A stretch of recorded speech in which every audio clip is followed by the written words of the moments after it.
Musi పునర్జీవానికి BRS party వ్యతిరేకం కాదు. మేము కేవలం మూసీ ముసుగులో బ్యూటిఫికేషన్ పేరు మీద రేవంత్ రెడ్డి చేస్తున్న లూటిఫికేషన్కు మాత్రమే వ్యతిరేకము. మూసీ పేరిట లక్షలాది మంది ప్రజల రోడ్డు మీద వేయడానికి మేము వ్యతిరేకము. వేలాది ఇండ్లు కూలగొట్టి లక్షలాది మంది ప్రజల్ని నిరాశ్రయులు చేయడానికి బీఆర్ఎస్ పార్టీ వ్యతిరేకము. బీఆర్ఎస్ పార్టీయే, మా ప్రభుత్వం, మా నాయకుడు కేసీఆర్ గారు, కేటీఆర్ గారు ఆ రోజు మూసీ బ్యూటిఫికేషన్కు మేము శ్రీకారం చుట్టాం. ఒక్క ఇల్లు కూల్చకుండా, మూసీలోకి మురికి నీరు రాకుండా మేము ప్రణాళికలు రచించాం. దాదాపు 4,000 కోట్లు ఖర్చు పెట్టి 32 ఎస్టీపీలు కట్టింది బీఆర్ఎస్. కాళేశ్వరం ప్రాజెక్టు ద్వారా గోదావరి నీళ్లను తెచ్చి మూసీలో వేసి ఆ మూసీని శుద్ధి చేయాలని ప్రణాళికలు రచించింది బీఆర్ఎస్. సో మీరు దాన్ని కొనసాగించండి.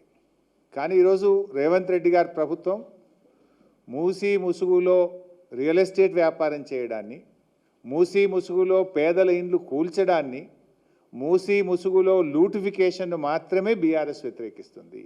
We are not against Musi reservation. Again and again we're clarifying. Now coming to the point. ఇలా ముఖ్యమంత్రి గారిది ఎట్లయిపోయిందంటే పరిస్థితి ఒక తుగ్లక్ పాలనలాగా ఉంది రేవంత్ రెడ్డి పాలన. ఒకసారి మూసీ సుందరీకరణ అంటాడు, ఒకసారి మూసీ ప్రక్షాళన అంటాడు, ఇంకొకసారి మూసీ పునర్జీవము అంటాడు. అసలు ఏంది నువ్వు చేస్తుంది? ప్రక్షాళననా, సుందరీకరణనా, పునర్జీవమా? ఏది? పూటకో మాట చెప్తూ ఇలా పేదల ఇల్లు కూల్చే హక్కు నీకు లేదు. బేసికల్లీ మూసీని మీరు ఏం చేయదలుచుకున్నారు? ఎకలాజికల్ ప్యూరిఫికేషనా, యాస్థెటిక్ బ్యూటిఫికేషనా? ఎకలాజికల్ ప్యూరిఫికేషన్కు బీఆర్ఎస్ ప్రభుత్వం శ్రీకారం చుట్టింది. దాన్ని మీరు కొనసాగిస్తే సంపూర్ణమైన మద్దతు ఇస్తాం.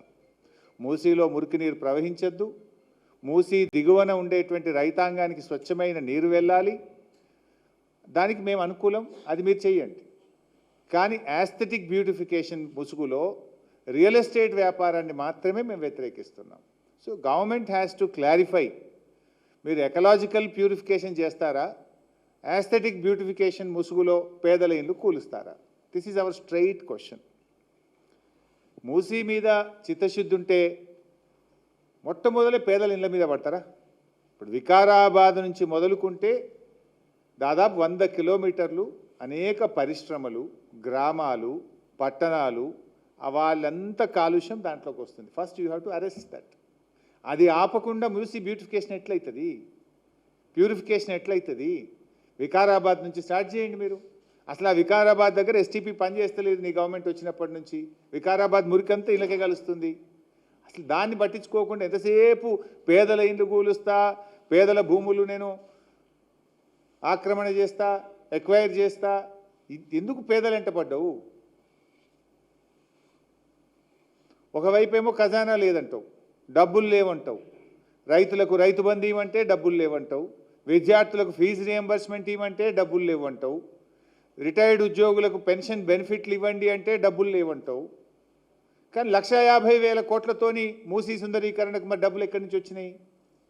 అంటే నీకు రైతులంటే నీకు మనసు రాదు, రిటైర్డ్ ఉద్యోగులంటే నీకు మనసు రాదు, ఎస్సీ ఎస్టీ బీసీ విద్యార్థుల స్కాలర్షిప్ ఫీజు రియంబర్స్మెంట్ డబ్బులు ఇవ్వమంటే నీకు మనసు రాదు. ఎందుకంటే నీకు అక్కడ కమిషన్లు రావు.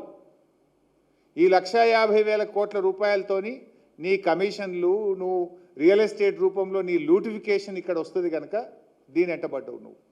నీ ప్రాధాన్యతలు రైతులు కాదు, నీ ప్రాధాన్యతలు విద్యార్థులు కాదు, నీ ప్రాధాన్యతల్లో ఉద్యోగులు, రిటైర్డ్ ఉద్యోగులు లేరు. ఇంకో దిక్కు పైసలు లేవంటావు, మిస్ వరల్డ్ పోటీలకు 100 కోట్లు ఖర్చు పెడతావు, 100 కోట్లు పెట్టి నీ క్యాంప్ ఆఫీస్ కట్టుకుంటావు, 100 కోట్లు ఖర్చు పెట్టి ఫుట్బాల్ షోకులు తీర్చుకుంటావు, 100 కోట్లు ఖర్చు పెట్టి ఇతర రాష్ట్రాల్లో పేపర్ అడ్వర్టైజ్మెంట్లు ఇచ్చుకుంటావు, 1,00,000 కోట్లు ఖర్చు పెట్టి మూసీ బ్యూటిఫికేషన్ చేస్తా అంటావు, 1,00,000 కోట్లు ఖర్చు పెట్టి ఫ్యూచర్ సిటీ కడతా అంటావు. మరి వీటన్నిటికీ పైసలు ఉంటాయి కానీ పేద విద్యార్థులకో, రైతులకో, మహిళలకో, మహాలక్ష్మి ఇవ్వడానికో దానికి ఎందుకు డబ్బులు ఉండయి? అంటే నీ ప్రియారిటీస్ వేరు. నీ ప్రాధాన్యతల్లో రైతులు లేరు, ఎస్సీ ఎస్టీ బీసీ విద్యార్థులు లేరు, నీ ప్రియారిటీలో ఉద్యోగులు లేరు, మహిళలు లేరు. ఇవాళ నువ్వు ఇంత అర్జెంటుగా 5 స్టార్ హోటల్లో అయ్యాలో ఏదో పీపీటీ అంటున్నావు, డిపిఆర్ అంటున్నావు, అది కూడా క్లారిటీ లేదు, గందరగోళం అంతా. అసలు చర్చ జరగాల్సింది ఎక్కడ? మూసీ పరివాహక ప్రాంతంలో ఉన్న ప్రజల మధ్య చర్చ జరగాలి. ఆ ప్రజలలో ఉన్న భయాందోళనలు తొలగించాలి. ఆ ప్రజలకు ఉన్నటువంటి అనుమానాలను నివృత్తి చేయాలి. అంతా ఆగమాగం, సగం సగం, ఏది సరిగా ఉండదు. నీది అన్ని అబద్ధాలు, Goebbels Goebbels Goebbels. Revanth Reddy కాదు, గోబల్స్ రెడ్డి నువ్వు. నేను ఆధారాలతో సహా చెప్తా, ఉత్తమాటలతో. ఎన్నడన్నా దేవుని మీద ఒట్టు పెట్టి కూడా మాట తప్పినవు నువ్వు. మొన్న మిర్యాలగూడలో మున్సిపల్ ఎన్నికల్లో పోగానే మున్సిపల్ ఎన్నికల తెల్లారే రైతు బంధు పైసలు వేస్తా అని కూడా మాట తప్పినవు. నువ్వు మనిషిగా ఒక మాట మీద ఉండేటువంటి ఇది నీకు జీవితంలో లేదు, రాదు. నీకేదో వెనకటి శాపం ఉన్నట్టుంది. నిజాలు మాట్లాడడు రేవంత్ రెడ్డి అనే ఒక శాపం మీద ఉన్నట్టుంది. అబద్ధాలు తప్ప నువ్వు ఎన్నడూ జీవితంలో నిజాలు మాట్లాడవు. నువ్వు మూసీని నిజంగా శుద్ధి చేయాలి, మూసీలోని మురికిని పారదోలాలంటే నువ్వు ఎస్టీపీలు ఫాస్ట్ గట్టు. గోదావరి నీళ్ళని తెచ్చి, కాళేశ్వరం నీళ్ళని తెచ్చి మూసీలో నీళ్లు వెయ్యి. మూసీలో కలుస్తున్న ఇండస్ట్రీస్ ఏవైతున్నాయో, కలుషిత నీరు వదులుతున్నటువంటి పరిశ్రమలను గుర్తించి వాటిని షిఫ్ట్ చేసేయడానికి ముందు ప్రయత్నం చెయ్యి. ఇది చేయకుండా ఇవాళ 10,017 ఇండ్లు కూలగొడతా అని చెప్పి ఇది గవర్నమెంట్ ఇచ్చిన గెజిట్ నోటిఫికేషన్. మూసీ పేరిట రేవంత్ రెడ్డి ప్రభుత్వం ఇచ్చిన గెజిట్ ఇది. 10,017 ఇండ్లు కూలగొడతాము, 3,279 ఎకరాల భూమిని సేకరిస్తాము అని ఇది రేవంత్ రెడ్డి ప్రభుత్వం ఇచ్చినటువంటి గెజిట్. 10,017 ఇండ్లు కూలగొట్టారట. 10,017 ఇండ్లు అంటే ఎన్ని లక్షల జీవితాలు కదా. ఒక్కొక్క ఇంట్లో 5-10 మంది ఉంటారు. ఒక్కొక్క ఇల్లు 3 అంతస్తులు ఉంటుంది. ఫస్ట్ ఫ్లోర్లు ఉంటారు, సెకండ్ ఫ్లోర్లు ఉంటారు, థర్డ్ ఫ్లోర్లు ఉంటారు. 1,00,000 జీవితాల్ని కూలుస్తా అంటున్నావు నువ్వు. ఇప్పటికే హైడ్రా పేరు మీద 1,00,000 జీవితాలు కూల్చినావు. ఇప్పుడు మూసీ పేరు మీద ఇంకో 1,00,000 జీవితాలు కూల్చడానికి నువ్వు తయారైనవు.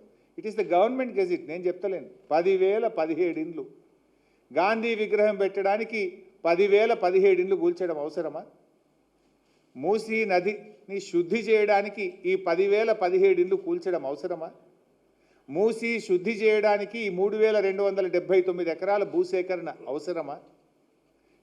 అసలు ఏంది, నువ్వు మూసీ శుద్ధి చేస్తావా, రియల్ ఎస్టేట్ వ్యాపారం చేస్తావా? మూసీ శుద్ధి చేయడానికి 3,279 ఎకరాలు ఎందుకు మేము అడుగుతా ఉన్నాం. అంటే నీకు ఒక విజన్ లేదు, నీకు ఒక ప్రణాళిక లేదు. నీదంతా రియల్ ఎస్టేట్ వ్యాపారం. రియల్ ఎస్టేట్ దందా కోసమే పాపం పేద మధ్యతరగతి ప్రజల ఇండ్ల మీద పడ్డావు నువ్వు. నీదంతా కూడా దోపిడి వ్యవహారం.